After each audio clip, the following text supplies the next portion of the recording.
네, 반갑습니다, 여러분. 주달입니다. 크리스마스인데 집에 있었어요. 집에서 뭐 챗GPT도 좀 만지다가 유튜브도 좀 보고 그랬는데, 요즘에 유튜브에 보면은 혼자 사는 분들, 제 또래 분들, 40대 중반 뭐 요 정도 분들 혼자 이제 살아가는 모습들, 혹은 뭐 술 먹방 하는 분들. 어, 저도 술은 굉장히 잘 먹는데 그쪽으로 할 걸 그랬나 봐요. 네, 어쨌든 그 영상을 보다가 이제 한 40대 여성분이 한 달 월급을 받아서 뭐 얼마나 돈을 쓰고 모으고 그렇게 하는지 영상을 담으셨더라고요. 제가 보기에는 이제 월급을 한 260 정도 받으시는데 내가 이렇게 알뜰살뜰 산다, 뭐 그런 거를 표현하려고 하지 않았나 그런 생각이 들었는데, 그 와중에 보면은 이제 고정지출 뭐 여러 가지를 말씀을 하시고, 그 중에서 이제 제 눈길을 끌었던 거는 장기 적금을 130만 원이란 돈을 두 개로 쪼개서 두 가지 상품에 이제 넣어서 하시는 모습을 봤는데, 음, 제 구독자분들은 절대 그런 일을 하시면 안 된다, 이런 생각이 일단 가장 먼저 들더라고요. 뭐냐면은, 그 장기 적금을 드시려면 차라리 적금이 아니라 연금저축펀드 혹은 IRP를, 이걸 하셔야 된다.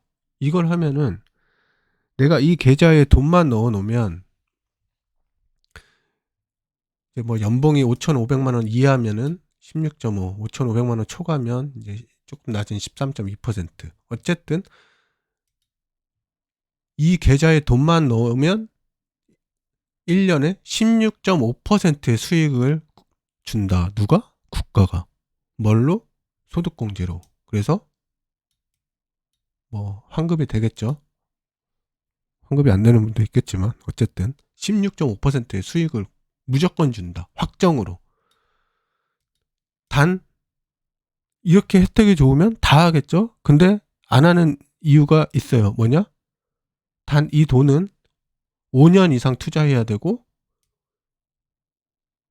55세 이후부터 이걸 뺄 수 있다. 뺄 수 있다.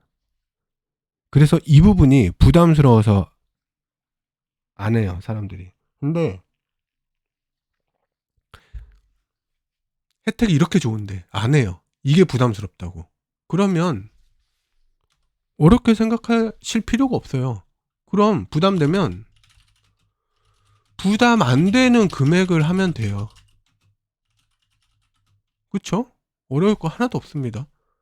이게 부담이 되면 부담이 안 되는 금액을 하면 돼요. 더군다나 매달 얼마씩 고정적으로 꼭 내야 돼, 이것도 아닙니다. 그냥 연중 1월부터 12월까지 아무 때나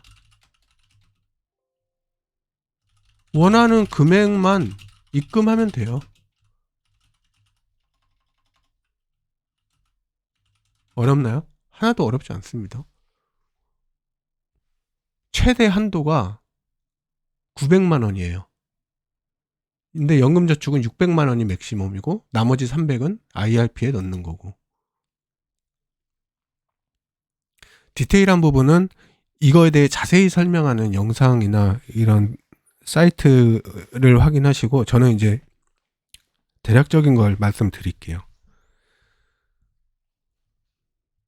그래서 부담되면 1년에 100만 원만 해도 되고 300만 원만 해도 되고 그렇게 하면 됩니다. 그래서 55세 이후에 돈을 찾으면 돼요.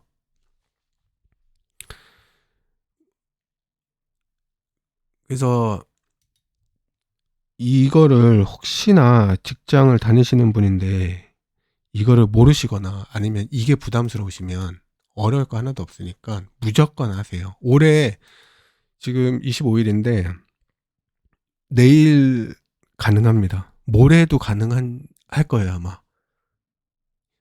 연금저축이랑 IRP 마감이 좀 다른데, IRP는 아마 내일이나 모레가 마감일 거고 연금저축은 30일인가가 아마 마감일 거예요. 네, 어쨌든 저 같은 경우는 이제 예를 들어보면 연금저축에 600, IRP에 300 넣고 운영하고 있습니다, 매년. 근데 연금저축은 위험자산에 100%를 투자할 수 있어요. 그리고 IRP는 안전자산에 30%를 투자하게끔 되어 있어요. 그래서 올해 같은 경우에는 제가 영상에도 남겼지만 연금저축 600은 일본 N 선물에 100% 지금 다 들어가 있고 현재 수익은 한 5% 정도 났어요. 그리고 IRP는 위험자산 70%에 대한 거는 그냥 현금으로 두고 있고, 그리고 안전자산 30%는 지금 장외채권을 사서 묻어두고 있어요. 장외채권 같은 경우에는 위험자산에 포함되어 있을 거예요 아마. 근데 위험자산에서도 채권은 또 퍼센트가 있어요. 그래서 장외채권 같은 경우에는 지금 롯데카드 만기가 다음 달인가 2월 달인가 아마 그럴 거예요. 그때 되면 이제 원금이랑 이자가 들어올 텐데, 근데 제가 혹시나 해서 이 부분 좀 반드시 알고 계셔야 되는 거, 장외채권을 사시려면 지금 현재 기준으로 딱 두 가지가 무조건 충족이 돼야 돼요. 뭐냐면은 국공채라든지 혹은 뭐 국가 관련 공기업이라든지 혹은 대기업, 무조건 이 종목에 가장 중요한 건 만기가 얼마 안 남은 채권을 사셔야 됩니다. 만기가 얼마 안 남은, 뭐 한 3개월, 4개월, 3개월 이렇게 남은, 2개월, 3개월 남은, 가끔 1개월 남은 것도 있어요. 무조건 이런 거 사셔야 됩니다. 길게 많이 남은 건 절대 사시면 안 돼요. 지금 시점에서. 아시겠죠? 나중에 뭔가 안정이 됐을 때는 긴 거 사도 되지만 지금은 절대 안 됩니다. 그래서 이렇게 운영을 하고 있어요. 그러면 저 같은 경우 올해 수익이 몇 프로다? 13.2% 플러스 5% 하면 벌써 18.2%예요. 올해 수익이. 정말 별거 한 것도 없는데 그냥 일본 N 선물 저점 잡아 산 거밖에 없어요. 한 번 매매한 거밖에 없어요. 근데 수익을 거의 20%를 준다. 무조건 해야죠. 이거는 무조건 해야 됩니다. 그리고 반대로 나는 주식을 올해 장기 투자를 하고 싶은데 이렇게 16%, 15% 수익을 낼 자신이 없다 하시는 분들은 이것만 하셔도 돼요. 이것만. 그래서 이 투자는 어떻게 해야 되냐면, 절대 가장 중요한 거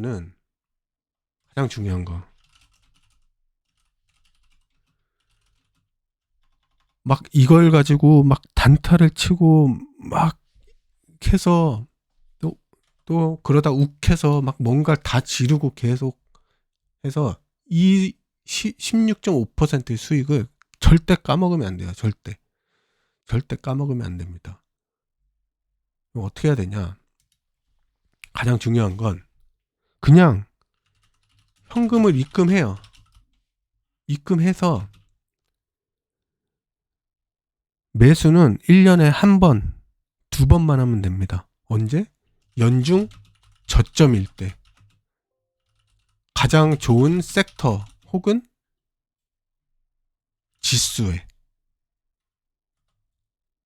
이렇게 매년 꼬박꼬박 투자를 하면 20% 이상 무조건 보증합니다. 무조건이에요. 20% 이상 수익률이. 그래서 55세 이후에 돈을 빼면 됩니다.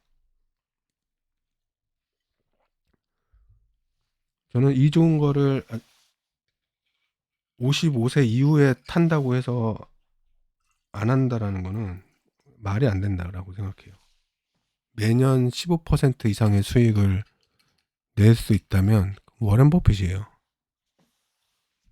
다만 900만 원이라는 한도가 슬프게도 있긴 하지만, 그래서 이거는 무조건 해야 되고, 그리고 이 연중 저점 타이밍이 이제 중요하겠죠. 그 부분은 저도 투자를 하고 있기 때문에 제 일본 엔화 매수할 때처럼 영상에 분명히 올릴 겁니다. 그러면 그때 저와 비슷하게 들어가시면 돼요. 그러면 55세 이후에 만약에 900씩 한 맥시멈으로 다 때려 넣는다. 그래서 한 10년 한다. 그러면 최소 2억 5천 이상의 돈이 될 겁니다. 이렇게 하면 돼요. 아주 좋은 게 있는데 혹시나 모르시는 분이 있을까 이렇게 설명을 드리는 거고, 그게 아니라 난 무섭다 그냥 돈만 넣어놔도 돼요. 그러면 16.5% 수익을 줍니다. 지난 영상 댓글에 연금저축펀드에서 살만한 채권 ETF가 있을까요? 라는 이제 질문이 있었는데, 그 전에 일단 지난 영상의 주제는 뭔지 아시죠? 현금을 꼭 보유해라 라는 게 지난 영상의 주제예요. 요점이고, 단 현금은 무조건 단기 채권으로 보유하시라 라는 겁니다. 그래서 왜냐면은 이 질문과는 조금 다르죠. 그래서 현금은 단기 채권이다. 그래서 질문은 이제 채권 ETF는 결론은 없습니다. 연금저축펀드에 나온 상품에서 좋은 채권 상품은 없어요. 뭔가 쓸데없는 게 너무 많이 섞여 있고, 그렇기 때문에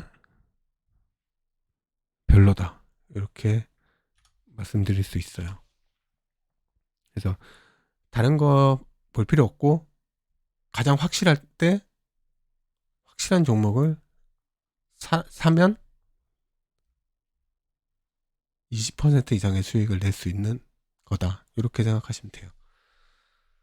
네,